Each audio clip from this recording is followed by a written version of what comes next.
Hi, it's Dr. Noel Williams, February 3rd, 2021, COVID update. Big snowy day here in Oklahoma City. So I think most people are taking it easy. This will not be a long update. There's not a lot of change since, a few days ago, but numbers are still, new infections look like they're coming down a little. The hospital numbers are going to be stable or look stable, but they're going to stay up for a while because remember, once people are sick, got to the point of the hospital, it can be an arduous journey for them. So a few comments. I didn't mention the Indian Health Service when I was praising different people or organizations within our Central Oklahoma community, and I apologize for that, but they've done a great job. They've had a lot of monoclonal antibody infusions they've done. I've ordered several that have gone there, and their hospitals have done quite well too. So that was not a slight. They're just not on the committee I work with people. So again, I sometimes forget about all those other people who do all the work. But again, there's tons of people doing work that I don't mention, and I'm sorry. Number two, I said the word idiots the other night, and that did offend some people. I apologize. I do want to say when I'm talking about idiots, I'm talking not about people who choose to do lockdowns.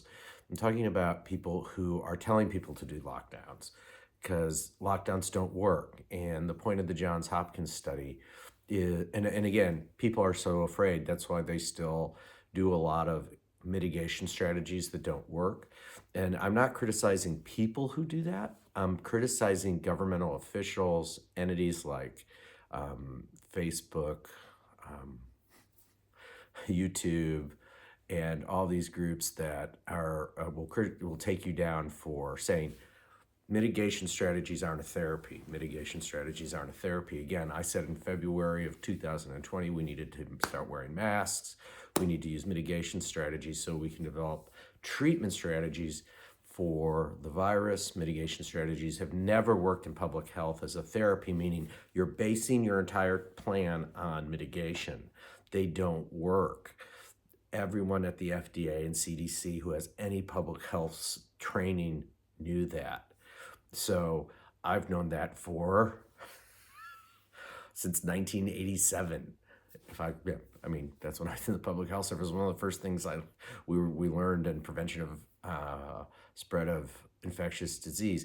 That isn't a long-term great solution, especially for things like COVID, because they're a aerosolized virus, not a droplet spread. I'm going to be much more specific, little tiny droplets, okay?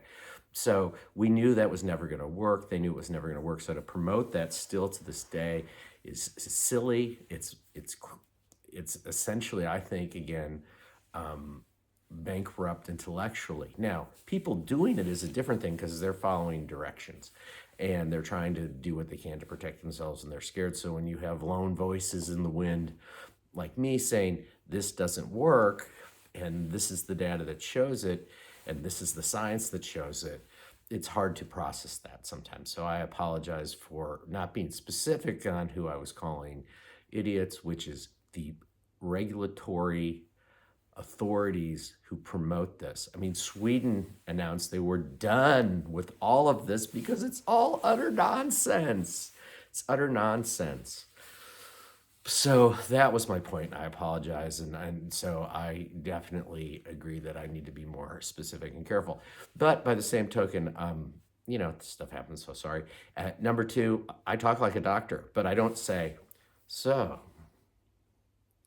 when the inhaled viral particle that is greater than 0.9 microns enters your airspace by going deceptively through your 5 micron pore in your N95 mask and latches on to the ACE2 receptor, which you have a greater population of because of your Y chromosome, or some such nonsense. I talk like me. This is how I talk to people. This is why I've been, by some reasonable definition, successful in practice for the last 28 years, because I try to put things in expressions that make sense. Like if someone has a pelvic mass and I'm talking to them about it, I don't scare them by calling it a pelvic mass. I call it a lumpy bumpy, because you take the fear out so people can process. You don't terrify your patients. When I do a surgery that's really, really hard, do I go out and tell the family, oh, this was such a hard surgery. I'm scared. It was so scary. No, I just say, hey, the surgery was a little harder. We're done. She's fine. I mean, that's what you do. You don't make people scared. It's just the antithesis of what you should do when you're in our position, I think. You know. So that's how we approach it. So I think hopefully lockdowns, there'll be a little more science applied eventually in the United States, since we're going to be the only country besides an authoritarian state like China, or I think Australia to an extent, or even New Zealand has become. But even they've said they're aiming to shut everything off by October, which is way too long. And again, the Johns Hopkins study that I mentioned the other night clearly looked at this and showed the total effect of lockdowns, masking, and all of it was a 0.2% reduction in death, but the harms were infinitely greater. The only thing that might have shown a little bit of benefit was bars, which makes sense. Everything else was a waste of time. So why the bars? Well, the bars is because, you're in close proximity to each other, and you're breathing and talking right in someone's face, and you're talking loudly sometimes because there's music.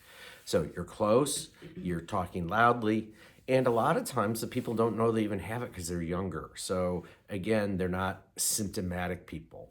So that asymptomatic. So there's some role for that, because if you're symptomatic, you're not going to be going out as much, we hope. But it's just how it is. So that's the summary for tonight.